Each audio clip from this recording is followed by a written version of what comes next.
É, nação flamenguista, né? Bandeira de Melo fazendo algumas declarações aí que deixou muita gente de boca aberta, né? Bandeira de Melo, vale lembrar que foi aquele cara que deu o pontapé inicial aí para reestruturar, né? Reestruturar o Flamengo, né? E deixar o Flamengo hoje essa potência que é, né? Inclusive, beija, cutuca ele aí sobre qual é a diferença, né? De Flamengo, de Corinthians, né? Como foi não recusar um convite do Flamengo para ser presidente. Pessoal, sem sombra de dúvida, eu acho que há diferença, né?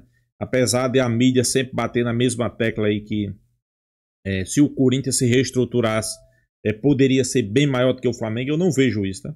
Não porque a maior parte da sua torcida está em São Paulo, o poder financeiro é bem maior, é a principal capital do país, ok, isso aí é um fato. Só que a torcida do Flamengo, muito se fala aí que a torcida do Flamengo já é quase o dobro da do Corinthians, né, pessoal? Teve uma pesquisa que saiu aí que o Flamengo já tem mais de 10 pontos percentuais de diferença para o Corinthians, né? E isso deixa o torcedor do Flamengo ali bem a mais do que o do Corinthians, né? Sem contar que a torcida do Flamengo não é só no Rio, né? Rio, São Paulo, é em todo o Brasil, né? A gente pode dizer que é uma torcida que tem em todo o canto do Brasil, tem torcedor do Flamengo, né? Então, eu não creio um dia, se o Corinthians chegar, se organizar, se reestruturar, que o Corinthians vai faturar mais do que o Flamengo. Isso aí não entra na minha cabeça. Não entra na minha cabeça, né? E Bandeira de Melo fez algumas declarações aí que realmente vale a pena a gente pensar, refletir, né? Inclusive tem uns corintianos aí que ficam preocupados, né, com as declarações dele. Mas, pessoal, o Flamengo hoje se tornou nessa potência, a gente também tem que se reconhecer. Pessoas capacitadas que estavam dentro do clube, né? Bandeira de Melo, Rodolfo Landim, agora BAP, né? E a gente espera que continue assim. Vamos acompanhar o vídeo aí. Créditos do vídeo vai para o canal Beija Mimucho, né? Link na descrição. Vamos acompanhar. Uma diferença que eu vejo muito grande entre o problema que vocês tinham no Flamengo e o problema que tem no Corinthians hoje, que eu acho que a ingerência das torcidas organizadas no Corinthians dentro do clube são muito maiores que tinha o Flamengo. Tudo bem, tinha protesto lá na porta, ok, essas porra todas. No Corinthians não é protesto só. Isso é um problema muito sério, mas tem que enfrentar isso. Então, a torcida não admite que... É isso que eu digo, por isso que SAF não vai dar certo no Corinthians. Mas o que é a torcida do Corinthians? O que é a torcida do Flamengo? As torcidas organizadas do Corinthians têm uma ingerência absurda dentro do clube. Proporcionalmente, a torcida organizada do Corinthians representa quantos torcedores tem o Corinthians? 25, 30 milhões? Segundo pesquisa, tem 35. Pois é, mas quantos torcedores organizados tem o Corinthians? Tudo bem, na proporção, ok. A proporção é ridícula. Mas na influência é absurdo. Pois é. Então, e nenhum dirigente no Corinthians corta essa relação. O que você precisa fazer é contrapor essa influência que é indevida hoje, mas que de repente você poderia tentar convencer os torcedores e tal, de que você precisa ter um outro tipo de política lá, pensar no longo prazo e tal. Mas com o quê? Com os outros 30 milhões, né? E com certeza, você se pesquisar lá os 30 e tantos milhões de torcedores do Corinthians, você vai encontrar gente muito boa que hoje se afasta da possibilidade de assumir uma responsabilidade por conta disso. Né? Por exemplo, no Flamengo, quando o nosso grupo resolveu assumir, foi mais ou menos isso. Né? Gente nova que chegou lá, gente que era bem sucedida nas suas áreas de atuação, né? Que resolveu pessoas qualificadas, doar tempo, prestígio, né, para o clube do coração, e formou-se um grupo, né, que não participava da política do clube, que foi uma coisa nova, que deu um sopro de de ar assim positivo para o clube, né? E aí criou-se um círculo virtuoso. O Corinthians não pode fazer isso? Pode. Tá difícil, Mas cara. tem que identificar essas pessoas. Essas pessoas com certeza não estão lá dentro, não estão no conselho, né? Não estão participando da política do clube. Pode até ter gente muito boa que participa, né? Mas de repente, né, pode tentar identificar. Não, conheço um corintiano que é excelente e tal. Ele é dirigente do clube? Não. Ele é jornalista, tem um blog, né, trabalha na CNN, né, é um cara super competente. E junto com ele poderia um outro que é executivo de uma multinacional, o outro que é executivo de uma estatal, né, e junta aí uma meia dúzia, uma dúzia, duas dúzias. Eu te garanto que tem, gente. Eu conheço. Mas, ô Bandeira, mas, por exemplo, você acha, por tudo que você passou com a tua expertise, o que o Corinthians teria que fazer hoje é o que foi feito no Flamengo igualzinho? Semelhante, né? É partir do princípio que você tem um potencial que é incomensurável, né? E que você precisa trabalhar no longo prazo para aproveitar esse potencial. Mas você acha que começa pelo fato do presidente, seja lá quem for, pegar um microfone numa entrevista e falar: eu quero ser muito claro com a torcida do Corinthians.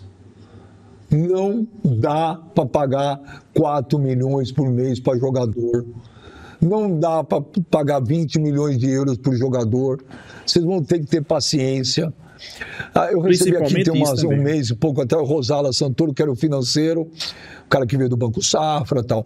Segundo ele, ele falou: olha, tudo dando certo, precisa pelo menos 3 gestões para o Corinthians zerar essa dívida. 3 gestões, nós estamos falando de quase 10 anos. É possível. Mas tem que falar, Bandeira. O presidente tem que pegar o microfone e falar: torcida do Corinthians, não dá. Vocês vão ter que ter paciência. Porque o Augusto entrou e falou justamente o contrário. Porque milagre não dá para fazer. É muito mais fácil chegar e dizer: não, eu vou resolver isso ano que vem, nós vamos estar com a dívida paga e vamos ser campeões. Pode até acontecer, mas aí seria um milagre que eu sinceramente não imagino, né? E não tem vamos dizer, não tem nada de complexo para fazer. É muito mais uma coisa de atitude, de postura, de vergonha na cara. O que você precisa fazer no Corinthians, o que você fez no Flamengo, você aprende em administração financeira 1. Não tem... Concordo plenamente. Não tem nada assim de estratosférico. Não, os caras são gênios das finanças. No meio, não tem gênio, né? Tem que ser correto. Postura, responsabilidade, né? E credibilidade. E as pessoas acreditarem. No tempo do BNDES, ia me aposentar e tal. Eu falei: o Flamengo doente, eu tendo a oportunidade de ajudar o meu time. Pô, mas quando você chegou na tua casa e falou pra tua família, o negócio é o seguite... Você candidato a presidente. Acharam que era sacanagem? Acharam que era brincadeira? Muita gente achou, Mas tua família achou que era zoeira? Rapaz, minha família é toda tão Flamengo quanto eu. Então, não, mas eles acreditaram nisso? Não, eles estavam... eles sabiam que eu estava apoiando a chapa. Quer dizer, a gente pode falar que você foi presidente por acaso? Pode. Então, isso é maravilhoso, cara. Isso é maravilhoso. E as pessoas, né, me encontravam na rua, sabiam que eu era Flamengo, às vezes não sabiam nem que eu era sócio, de repente abre aqui, vai ser candidato a presidente do Flamengo, Eduardo Bandeira de Mello. Então, ele me falou: você ficou maluco? Você vai se meter nisso? Eu falei: eu estou metido nisso desde que eu nasci. Então, não vou vamos dizer, negar o chamado da nação, né? Então, estava tudo caminhando, né, para eu ter um turning point na minha vida profissional. Estava me aposentando no BNDES, né? O que eu vou fazer? Pessoal, uma coisa que ele disse aí que deixou muita gente assim ligada, né? Vale lembrar que Bandeira de Mello foi aquele cara que deu o pontapé inicial e a partir daquele momento só apareceu pessoas competentes no Flamengo, né? Inclusive pessoas da mesma chapa, né? Foi Bandeira de Mello, foi Rodolfo Landim, agora é BAP, né? São pessoas qualificadas, pessoas que têm vergonha na cara, pessoas competentes. Vai acontecer um erro, outra pessoa vai, contrata um jogador errado, demite um treinador, traz treinador errado, mas, principalmente, gestão com responsabilidade. estatuto, que tem que ter um estatuto bem definido dentro do clube. E é isso que ele fala para os corintianos, né? Tem que ter vergonha na cara, pessoal.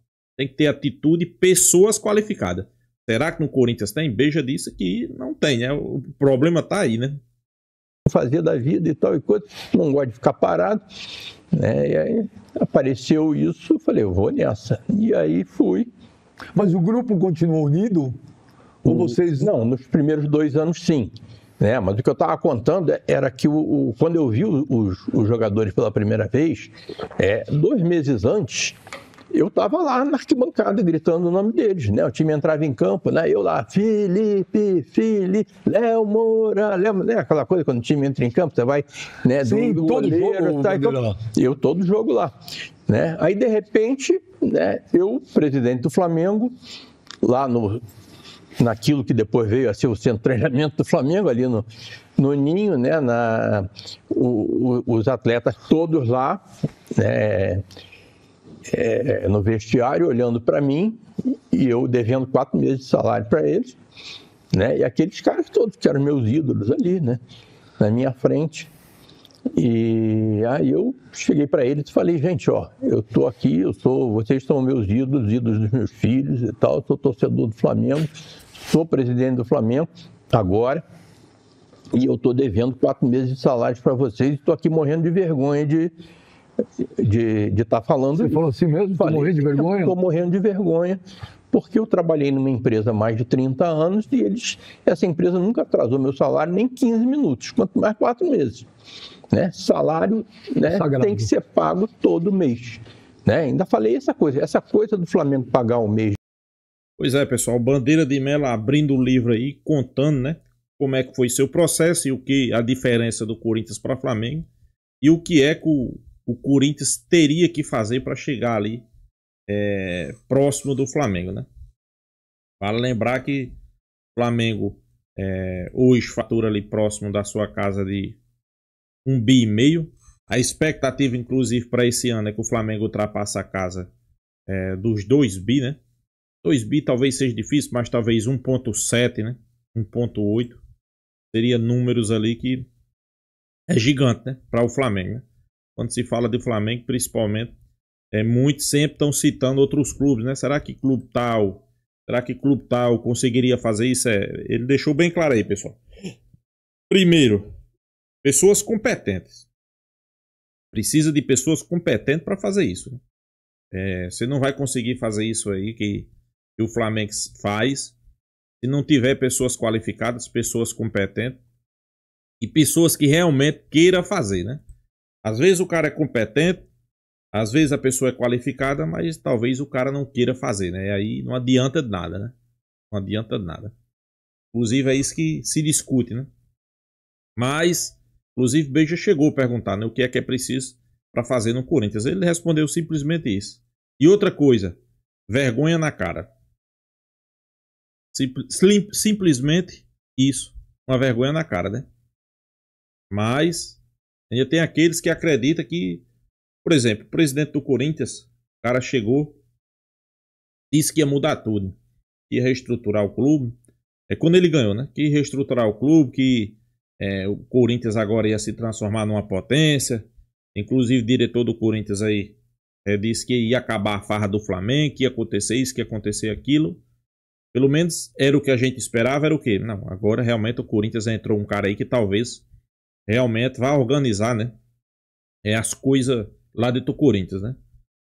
Mas a primeira coisa que o cara chega, promete mundos e fundos de jogadores, né? Principalmente em reforço, né? Gabigol, Memphis Depay, André Carrilho, né? Então, pessoal, a partir desse momento você já se percebe que esse presidente não é aquele presidente que vai tirar você do fundo do poço, né? Pelo contrário, vai colocar mais ainda no fundo do poço. Foi o que aconteceu, né? Colocou mais ainda no fundo do poço. E hoje o Corinthians está nessa situação aí que muitos dizem que é uma situação que é difícil de tirar do fundo do poço, né? A dívida impagável, SAF não dá certo. Você escutou com a própria boca aí um corintiano dizendo que a força política que a torcida organizada tem dentro do clube, né? E a torcida do Corinthians, quando se fala de torcida organizada, eu acho que é uma das torcidas mais problemáticas que tem no futebol brasileiro, né? Essa torcida do Corinthians. Eles têm alguma coisa errada, já invade CT, já faz isso, já faz aquilo, né? E isso aí deixa muito torcedor, principalmente os corintianos, preocupados, né? Porque quem é o cara que vai comprar o Corinthians, transformar numa SAF, mas fica com o pé atrás, fica com medo, né? Fica preocupado, né? Será que eu vou poder fazer isso? Será que eu vou poder fazer aquilo? Será que a torcida vai fazer isso? A torcida vai fazer aquilo? Então, é dessas coisas aí que eu digo que a SAF não dá certo no Corinthians, né? E sobre o Flamengo é como Bandeira de Melo aí falou, pessoal. Bandeira de Melo foi o cara que deu o pontapé inicial, né? Foi aquele cara que podemos dizer que começou a pagar as dívidas do Flamengo, né? Como ele disse aí, chegou no Flamengo, ele pegou o microfone, foi realista, foi sincero. Primeiro ele contou para os jogadores, né? Como ele contou em um depoimento. Foi no microfone, jogou limpo com a torcida. A partir de hoje o Flamengo vai se reestruturar. A partir de hoje a gente vai passar por momentos difíceis, faz parte, né? É de um processo de reestruturação. Mas daqui a alguns anos a gente vai colher os frutos. Foi o que aconteceu. O Flamengo começou a cortar gastos, liberou Wagner Love para voltar para o CSKA, não tinha o dinheiro, quer dizer, o Flamengo não quis se comprometer com a dívida de contratar Wagner Love, liberou o jogador, começou a cortar gastos, o time passou por uma draga danada, né? Eu acho que todo mundo sabe a situação do Flamengo, né? Passou ali 5, 6 anos sempre beirando zona de rebaixamento, conseguiu até ganhar um título, né? Que foi da Copa do Brasil, mas pelo peso da camisa, do Flamengo, a gente sabe que a camisa do Flamengo é gigante, né? A camisa do Flamengo é poderoso, e conseguiu ganhar um título, mas mais pelo peso da camisa, né? Sem sombra de dúvida, pelo peso da camisa. Depois de Bandeira de Melo, veio o Landim. Landim, outro cara que era da mesma chapa de Bandeira de Melo, competente também. Sei que muitos vão dizer, não, mas Landim fez coisas erradas, pessoal. Porque assim, coisas erradas quando você cita o Flamengo é uma coisa, e coisas erradas que quando você cita o Corinthians é outra totalmente diferente. Por exemplo, coisas erradas quando a gente cita o Flamengo. Contratação feita errada de alguns jogadores, a gente sabe. Quem, por exemplo? Carlos Alcaraz, contratação errada. Treinadores que vieram errado, como Sampaoli, como outros, né? Coisas erradas, né? Para o flamenguista, né? Já que quando você vai citar o Corinthians, coisas erradas do Corinthians é o quê? Coisas erradas do Corinthians é desvio de dinheiro, dinheiro gasto no cartão corporativo, é isso, é aquilo, né? Aí é diferente, né, pessoal? Totalmente diferente. Mas, como eu digo aqui, o torcedor flamenguista sabe que o Flamengo está no caminho certo, né? Sabe que depois que esses caras aí assumiram o Flamengo se transformou numa potência, pessoal. O Flamengo se transformou numa máquina. O Flamengo hoje, pra você ter noção, o Flamengo aí comprou jogadores de 25 milhões de euros. Mas tudo porque teve a participação, né? Se não fosse Bandeira de Melo desde o início, talvez isso não seria possível, né? Só foi possível por causa de Bandeira de Melo. Isso aí é um fato, né? Isso é uma verdade, é uma realidade. Apesar que muitas vezes não querem acreditar, né? Agora, teve Landim, teve Ibape, né? E a gente espera que dê continuação, né? Com o Ibape, né? É um cara que também é da mesma chapa, foi da mesma chapa. Eu acredito que ele vai, inclusive esse ano, não vai dobrar o faturamento, que não tem condições, né? Para dobrar teria que ser ali na próxima de 2,5 bi, né? Mas o Flamengo já vai sair de um faturamento que era 1,200, 1,300, talvez para 1,700 ou 1,800, pessoal. Vai aumentar ali em mais de 500 milhões o seu faturamento, né? Então, eu não tenho nenhuma sombra de dúvida que o Flamengo está no caminho certo, né? Claro, é como eu digo, né? Sempre vai ter críticas, mas todo mundo sabe o caminho, pessoal. Como Bandeira de Melo disse aí, para você querer ir organizar um clube como o Flamengo, só basta ter uma coisa: vergonha na cara e pessoas com responsabilidade, né? Se tiver isso aí, a tendência é que organize, né? Mas será que estão preparados para isso? Será que realmente eles querem isso? É difícil, né? É difícil, pessoal. É difícil a gente... Pelo menos eu não enxergo. Beija, que é de dentro do Corinthians, também não enxerga pessoas qualificadas dentro do Corinthians para fazer isso, esse processo que o Flamengo... que fizeram com o Flamengo, né? Vai ser preciso vir alguém de fora para fazer isso? Será que realmente o Corinthians não tem ninguém dentro do clube que tem um pensamento como esses caras? Mas, pessoal, não adianta só pensamento, né? Além de você ter os pensamentos bons, você tem que ter um estatuto que proteja o clube, né? Eu não sei como é que tem estatuto de alguns clubes que não protege o clube. O cara gasta dinheiro irresponsável, não tem nada. O cara gastou dinheiro no cartão corporativo, não, mas não tem nada. Precisa do estatuto que proteja os clubes, pessoal. Isso sim, né? Então é isso, pessoal. Deixa a sua opinião aí também. Peço aí para se inscrever no canal Fla News. E até a próxima, pessoal.